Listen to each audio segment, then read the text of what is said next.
আর সকলে উপলব্ধি করতে পারতেছেন যে আমার প্রতিটা কথাই এখন এটা অনেক বেশি পরিমাপ করা হচ্ছে, দেখা হচ্ছে যে আমি কি বলি। আপনারা যতটুকু মনে করতেছেন যে শুধু একটা কর্তৃপক্ষ দেখতেছে, তা না, দুইটা কর্তৃপক্ষ দেখতেছে, এবং একটা কর্তৃপক্ষ আরেকটা কর্তৃপক্ষ থেকে অনেক বেশি প্রবল। একটা জমিনের কর্তৃপক্ষ আর একটা আসমানের কর্তৃপক্ষ। আমি আপনাদের কাছে দোয়া চাই, জমিনের এই কর্তৃপক্ষ আসমানের কর্তৃপক্ষের প্রভাব যেন আমার উপর বেশি থাকে।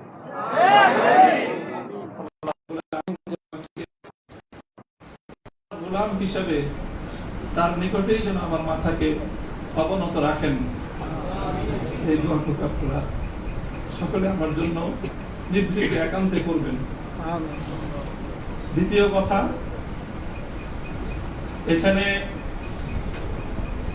আমার জন্য অনেক কথা বলা হয়েছে, আমাকে উৎসাহিত করার জন্য এটাই বলা হয়েছে।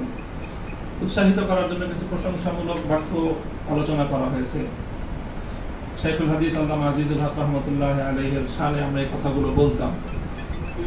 সময়ের এতটা অল্প ব্যবধানেই সেই কথাগুলো যে আমার সন্তানেরা যারা বলেছে, আমি সন্তানই বলবো, ছাত্ররা তোমাদের কাছে মুফতি সাইদ হয়তো অনেক বড় শিক্ষক হতে পারে, আমার কাছে ওই সাইদই।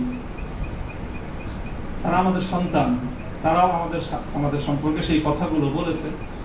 শাইখুল হাদিস রহমতুল্লাহ আলাইহি বলতেন যে এই কথাগুলোকে প্রশংসামূলক কথা নয়, বরং আমি কালিমাত দুআইয়া, দোয়ার বাণী হিসেবে, দোয়ার কথা হিসেবে আমি বরণ করে নিলাম। আল্লাহ পাক আমার সন্তানদের, আমার সহকর্মীদের, তাদের এই কথাগুলোকে যেন আল্লাহ আমার হকে, আমার ক্ষেত্রে দোয়া হিসেবে আল্লাহ কবুল করেন। এই কথার মধ্যে একটা কথা এসেছে, সেটা হলো প্রতিটা জুলুমের প্রতিশোধ গ্রহণ করার কথা। আমি এই কথাটা একদিকে প্রত্যাখ্যানও করি, আবার আরেকদিকে সমর্থনও করি।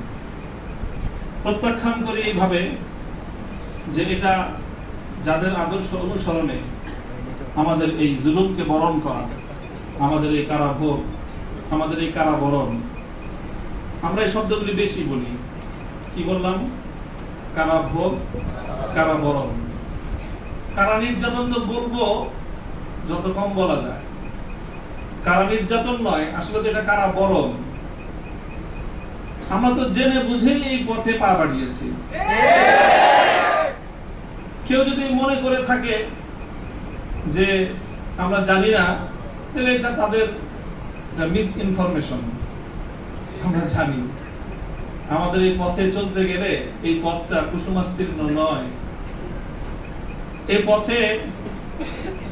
পথে লাল গালিচা থাকে, কখনো কখনো প্রতীকী অর্থে লাল গালিচা থাকে, তবে সেই লাল গালিচার লালিমাটা যতটা না গালিচার রং দিয়ে লাল হয়, তার চেয়ে বেশি লাল হয় ভাইয়ের শাহাদাতের রক্তের মাধ্যমে।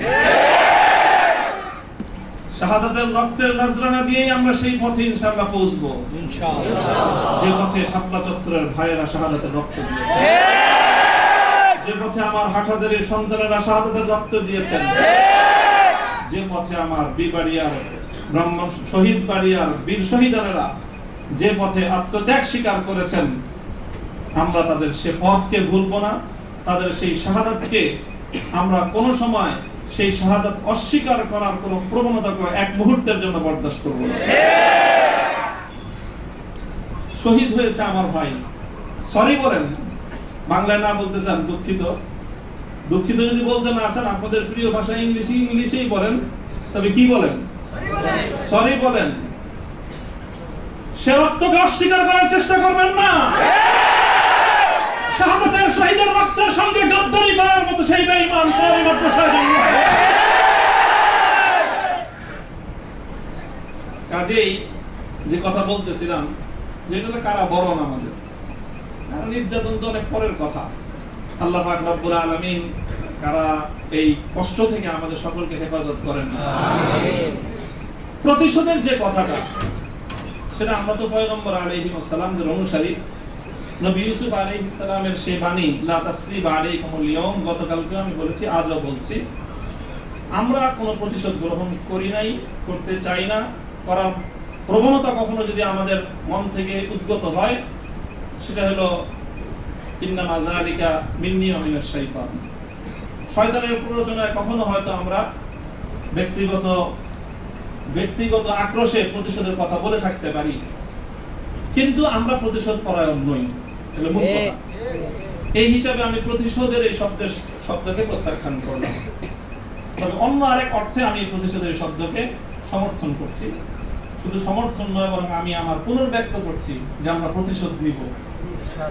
আমাদের সেই প্রতিশোধ হবে সেই প্রতিশোধ, যেই প্রতিশোধ হিজরতের আগ পর্যন্ত 12 বছরের জুলুম এবং নির্যাতনের প্রতিশোধ মক্কা বিজয়ের মাধ্যমে আল্লাহ নবী গ্রহণ করেছেন।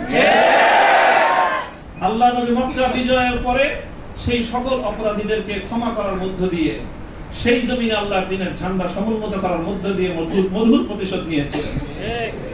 আমি আবার বলছি, এদেশে ভাড়াটিয়া থাকবো না,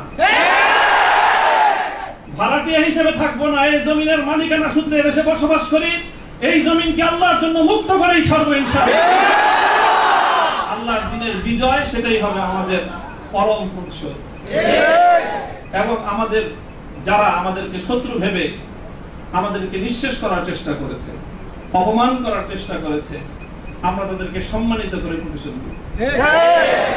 আমরা তাদেরকে আদর্শের সোনালী পথে বরণ করে নেওয়ার মধ্য দিয়েই আমরা ইনশাআল্লাহ আমাদের আদর্শের বিজয়ের প্রতিশোধ গ্রহণ করব। আল্লাহ রাব্বুল আলামিন আমাদেরকে সে তৌফিক দান করুন। আমিন। আরেকটা কথা বলা হয়েছে, অনেকের কথার মধ্যে আসছে যে একটা ভবনের আলোচনা। এই ভবনটার গুরুত্ব একসময় আমার কাছেও খুব ছিল, 3 বছর আগেও খুব ছিল। যখন শুনলাম যে ভবনটা চলে যাচ্ছে, আমি তখন সর্বপ্রথম দুই রাকাত সালাতুল হাজাত করে দোয়া করেছিলাম যে আল্লাহ যেন খায়রের ফয়সালা করেন। আর এরপরে এখন আমার অনুভূতিটা হলো যে এরকম ভবন না থাকাই ভালো। না থাকা ভালো কেন? দাস্তারে না দারে মা গামে পেয়েছে না দারে মা হেয়েছে না দারে গামে হেয়েছে না দারে। এইরকম ভবন থাকলে এগুলোকে রক্ষা করার জন্য ডানে বামে অনেক কিছু তাকানোর প্রয়োজন হয়। ভবন নাই, রক্ষা করার জন্য কার পায়ের কাছে তেল মারার দরকার। আজ এখানে মাদ্রাসা, কালকে ইনশাআল্লাহ শাইখুল হাদিসের সন্তান মাহমুদুল হক সাহেব যদি নদীর পারে যে বসেন, ইনশাআল্লাহ এই কেরানীগঞ্জের ওই একেবারে ধুলের চরে বা কোন রুটের চর, কোন চরের মধ্যে এসে বড় মাদ্রাসা হবে। প্রয়োজন নাই ভবনের, প্রয়োজন নাই মাদ্রাসার স্থাপন কোন সম্পত্তি। ওই পুরাতন যুগে ফিরে যেতে হবে আমাদের। স্থায়ীভাবে আমি এই কথা বলতেছি। এই বিশাল বিশাল আলিশান ইমারত সাজায়, আর সেই ইমারতের মধ্যে সুন্দর সুন্দর আরামদায়ক বিলাসী রুম সাজায়, সেখানে বিলাসী এলেম চর্চা। আমি এই কথাটা আমার কাছে খুব মনে পড়ছে, বিলাসী এলেম চর্চা। আজকে আমাদেরকে এই বিলাসী এলেম চর্চায় পেয়ে বসেছে। বিলাসী এলেম চর্চার পথ বাদ দিয়ে আমাদের আকাবের এবং আসলাফদের মতো সেই খেজুর গাছের তলায়, বট গাছের নিচে সালাদ চাটার উপর বসে আমাদেরকে আল্লাহ ও তাআলার রাসূলের তালিম দেওয়ার সেই সবক গ্রহণ করতে হবে। তাহলে ইনশাআল্লাহ আমরা বাতিলের তাখতে তাউসকে উল্টে দিয়ে সেখানে আমরা কালেমা ঠান্ডা সমন্বিত করতে পারব। মোল্লা মুহাম্মদ ওমর রাহিমাহুল্লাহু তাআলা, তিনি সারা পৃথিবীর সুপার পাওয়ারের সাথে টক্কর দিয়েছিলেন। আমাদের বাংলাদেশের মধ্যে কোনো গণভবন আর সংসদ ভবন, বঙ্গভবন কিছুই ছিল না। কান্দাহারের ছোট্ট একটা ঘরের মধ্যে ভাঙ্গা খাটের উপরে বসে টক্কর দিয়ে দিলেন তো সুপার পাওয়ারের সাথে। সারা দুনিয়া মনে করলো যে বেকুবের দল। 20 বছর পর আল্লাহ দেখা দিলেন তারাই বিজয়ী দল। তবে একটা দুঃখ আমার, আমি এই গোটা প্রসঙ্গের সঙ্গে যারা যারা সম্পৃক্ত, অধিকাংশই আমার সম্মানিত, অনেকে আমার মুহতারাম উস্তাদ, শুধু উস্তাদ না, অনেকে এমন আছেন যারা উস্তাদে মুতাওয়্যিব, অর্থাৎ আমি আমার মতো করে শাইখুল হাদিস রাহমাতুল্লাহ আলাইহি আমাকে যাদের তত্ত্বাবধানে গড়ে তোলার চেষ্টা করেছেন, শুধু আমাকে না, আমার ভাইদেরকেও, মাহফুজ সাহেব হুজুর এবং আমি, আমরা দুইজন বিশেষ করে, ওনারা অনেকে এখানে আছেন। কাজে তাদের প্রতি কোনো ধরনের অসম্মান হয়, অমর্যাদা হয়, সেই কথা আমি বলবো না। কখনো ভুলে বলে থাকলে সেটার জন্য আমি নিঃস্বার্থ ক্ষমা প্রার্থনা এখনো করছি, যে কোনো সময় করব, যে কোনো ভাবে করতে হয় করব। তবে একটা কথা, তবে একটা কথা, দুঃখের কথা, হৃদয়ে রক্তক্ষরণের একটা কথা, সেটা যদি আমার বাবার দ্বারা সেই ভুলটা হতো আমি বলতাম, সেই ভুলটা যদি এখন আমার অভিভাবক মাহফুজ সাহেব যদি সেই ভুল করেন সেটাও আমি বলবো, সেই ভুল যদি আমিও করি আমাকেও যেন আল্লাহ পাক সেই ভুলটা অনুভূতি দান করেন।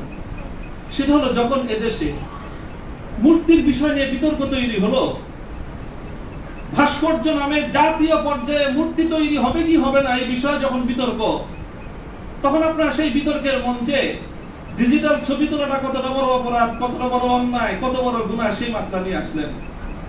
দুঃখটা এই জায়গায় আপনারা সেই মাসলা উত্থাপন করে তখন এই মূর্তি এবং ভাস্কর্যকে প্রকারান্তরে বৈধতা দেওয়ার চেষ্টা করেছেন।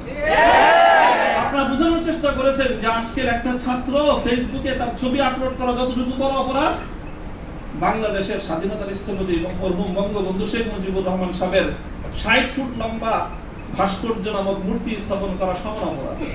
এটা বোঝানোর চেষ্টা করেছেন আপনারা। ব্যাপারটা কি এক? এটাই হলো দুঃখ যে এই কাজটা সামনে করেন না আপনারা।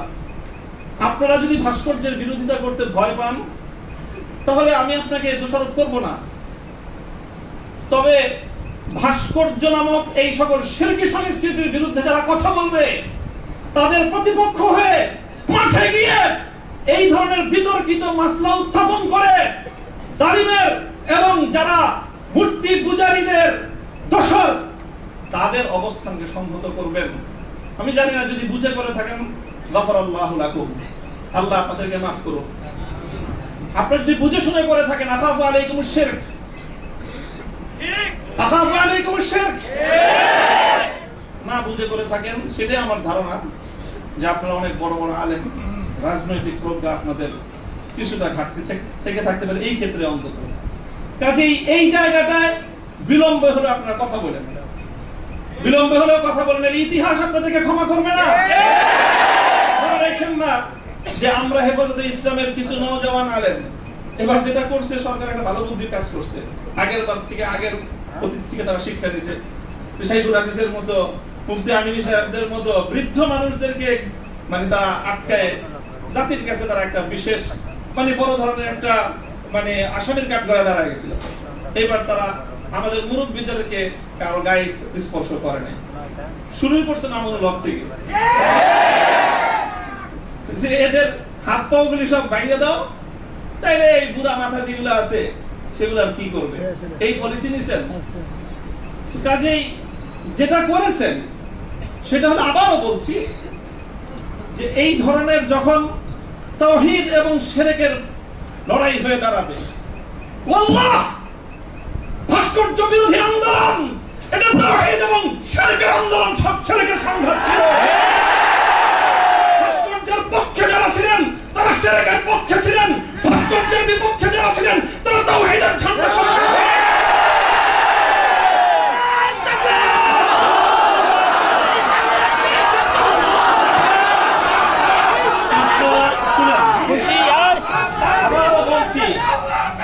ভাস্কর্যের পক্ষ বিপক্ষের এই লড়াইকে একজন মরহুম মুসলিম নেতা মরহুম বঙ্গবন্ধু শেখ মুজিবুর রহমান সাহেবের ব্যক্তিত্বকে মাঝখানে এনে বিষয়টাকে ভিন্ন রং দেওয়ার চেষ্টা করা হয়েছিল। আমরা তখনও বলেছি, আজও বলি, ভবিষ্যতেও বলবো, ভাস্কর্য এটা বঙ্গবন্ধু শেখ মুজিবুর রহমান সাহেবের, শহীদ প্রেসিডেন্ট জিয়াউর রহমান সাহেবের, সেটার আমরা কোনো পার্থক্য করি না। আমি এই কথাও বলেছি, ভাস্কর্য যদি স্বয়ং আমাদের মুসলিম জাতির পিতা খলিল ইব্রাহিম আলাইহিস সালামের হয় তাহলে সেই ভাস্কর্যের সাথে কি আচরণ করতে হয় মুহাম্মদুর রাসূলুল্লাহ শিখিয়ে দিয়ে গেছেন। আল্লাহ রাসূল সাল্লাল্লাহু আলাইহি ওয়াসাল্লাম মক্কা বিজয়ের দিন বাইতুল্লাহ থেকে যেই মূর্তিগুলো বের করেছিলেন, যেই ভাস্কর্যগুলো বের করেছিলেন, তার মধ্যে তো একটা ছিল ইব্রাহিম আলাইহিস সালামের মূর্তি। কি বলেছিলেন? কাতালাহুমুল্লাহ, আল্লাহ পাক এই মক্কাবাসীদেরকে ধ্বংস করুক, তারা খলিল ইব্রাহিম আলাইহিস সালাতু ওয়াস সালামের মূর্তি তৈরি করেছে। আমাদের কথা আপনাদের পছন্দ হলো না, আমি বললাম যে ভাস্কর্য বানায়েন না, এটা বানালে বঙ্গবন্ধু যদি মুসলিম হয়ে মারা গিয়ে থাকেন কবরে তার শাস্তি হবে। তো আপনারা মনে করেন আমরা বঙ্গবন্ধুর বিরুদ্ধে বললাম, আসলে বলি নাই বিরুদ্ধে। তিনি যদি, আবারও বলছি, যদি আল্লাহ তাকে ঈমানের সাথে খাতেমা দিয়ে থাকেন, আমি জানি না তার কি অবস্থায় মৃত্যু হয়েছে সেটা কেউ বলতে পারবে না, তাহলে তার ভাস্কর্য, তার মূর্তি তৈরি করাটা এটা তার সঙ্গে চরম বিশ্বাসঘাতকতা। সর্বশেষ কথা হলো এই, খলিল ইব্রাহিম আলাইহিস সালাতু ওয়াস সালামকে যখন এই মূর্তি বিরোধী আন্দোলনের, মূর্তি বিরোধী কার্যক্রমের পরিণামে নমরুদ কি করেছিল? অগ্নিকুণ্ডে নিক্ষেপ করেছিল। এটা সবাই জানি আমরা। কিন্তু অগ্নিকুণ্ডে নিক্ষেপ করাটা এটা নমরুদের প্রধান শাস্তি ছিল না। নমরুদ ইব্রাহিম আলাইহিস সালাম থেকে যে প্রতিশোধটা গ্রহণ করেছিল সেটা কিন্তু প্রধান এটা ছিল না যে নাকি কি করেছে, আগুনে নিক্ষেপ করেছে। আরে খলিল ইব্রাহিমকে আগুনে নিক্ষেপ করে আর কি প্রতিশোধ দিবে? যে বেটা তার প্রাণাধিক প্রিয় সুপুত্রকে আল্লাহর জন্য হাসি মুখে কোরবানি করতে চায়, তার নিজের জীবনের দাম তার কাছে আর কতটুকু, তার কি মারবে আর কি জ্বালাবে? সবচেয়ে বড় যে জঘন্য কাজটা নমরুদ করেছিল সেটা হলো ইব্রাহিম আলাইহিস সালাতু ওয়াস সালামকে অগ্নিকুণ্ডে নিক্ষেপ করার আগে ওনাকে বিবস্ত্র করে ফেলেছিল। ওনার সারা শরীর থেকে কাপড় খুলে ফেলেছিল, বাংলায় বুঝেন নাই, উলঙ্গ করেছিল। আল্লাহ পাক রব্বুল আলামিন ইব্রাহিম আলাইহিস সালামকে একজন একটা পুরস্কার দিলেন। সেই পুরস্কারটা আল্লাহর নবী বলেছেন, আউয়ালু মান ইউসা ইয়াউমাল কিয়ামাতি ইব্রাহিম খলিলুল্লাহ। ও ইব্রাহিম, মূর্তির বিরুদ্ধাচরণ করার কারণে মূর্তি পূজারীরা তোমার শরীর থেকে সম্মানের আবরুর কাপড় খুলে নিয়েছে। কিয়ামতের দিন যখন সমস্ত মানুষ বিবস্ত্র থাকবে, সর্বপ্রথম আমি তুমি ইব্রাহিম খলিলকে কাপড় পরায়ে সমস্ত মানুষের সামনে সম্মানিত করব। আমার কেন জানি মনে হয়েছে আমি একজন অপরাধী, অনেক অপরাধের শেষ নাই, আমার ভুল ত্রুটির কোনো শেষ নাই। ওই যে বললেন না আব্দুল বাসিদের 42টা মামলা, মামলার তো অভাব নাই।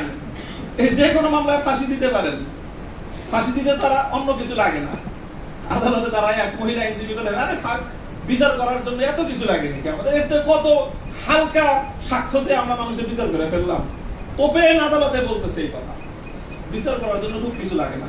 হত্যা মামলা কতগুলো আছে আমার না, ছিনতাই মামলা আছে, পকেট চুরির মামলা আছে, চুরির মামলা আছে, সব মামলাই তো আছে। যে কোনো মামলা দিয়ে ফাঁসি দিয়ে দিতে পারেন। আপনারা চেষ্টা করেছেন বিবস্ত্র করতে চেষ্টা করেছেন, তবে একটা জিনিস ভালো করেছেন, আপনারা যেই কেসটাকে বিবস্ত্র করার জন্য বেছে নিয়েছেন সেই কেসটা ছিল খুব দুর্বল। আগামী 50 বছরের জন্য ওলামায়ে কেরামের বিরুদ্ধে এই ষড়যন্ত্রের দুয়ার রুদ্ধ হয়ে গেছে। আপনারা যদি এই ধরনের ষড়যন্ত্র করতে থাকেন, জাতি আবার নতুন করে বলবে। এতদিন বলতো ইউসুফ আলাইহিস সালামের বিরুদ্ধে যে ষড়যন্ত্র করছে, মামুনুল হকের বিরুদ্ধে সেই ষড়যন্ত্র, সামনে বলবে মামুনুল হকের বিরুদ্ধে যে ষড়যন্ত্র হয়েছিল, আব্দুল্লাহর বিরুদ্ধে সেই ষড়যন্ত্র। আমি আপনাদের কাছে দোয়া চাই, আল্লাহ রাব্বুল আলামিন যেন আমাকে এটার বিনিময়ে ইব্রাহিম আলাইহিস সালাতু ওয়াস সালামের সঙ্গী করে কিয়ামতের দিনে আমিন। আল্লাহ পাক রব্বুল আলামিন আপনাদের সকলকে জাযায়ে খায়ের দান করুন। আর অনেক বড় কথা আছে যে আমার এই সম্পূর্ণ এই যে আমার বিরুদ্ধে এত কিছু, এত বড় অভিযোগ বা এতটা মানে নিষ্পেষণের শিকার আমি কেন হলাম, এই কারণটা এখন আমি বলবো না, তবে আপনাদের সকলকে বলবো বাবরি মসজিদের জন্য আপনারা দোয়া করবেন ইনশাআল্লাহ। ওয়া আখিরু দাওয়ানা আলহামদুলিল্লাহি রাব্বিল আলামিন।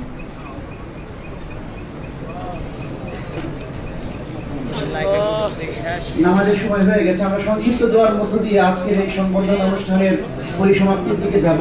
এ পর্যায়ে সংক্ষিপ্ত দোয়া করবেন অত্র জামিয়ার সম্মানিত মুহাদ্দিস হযরত মাওলানা মুফতি হিফজুর রহমান সাহেব। হুজুরকে দোয়া করার জন্য অনুরোধ করছি। এই জাওয়াত ভাই নিয়েন তো, দিন। সকলেই বসি, অল্প সময় সংক্ষিপ্ত দোয়া হয়ে নামাজ হবে, সকলেই বসি, দোয়ায় অংশগ্রহণ করি। اللهم أيد الإسلام والمسلمين، اللهم انصر الإسلام والمسلمين، واخذل الكفرة والمبتدعة واليهود والنصارى والمنافقين والمرتدين، اللهم شتت شملهم، اللهم مزق جمعهم، اللهم دمر ديارهم، اللهم خرب بنيانهم، اللهم زلزل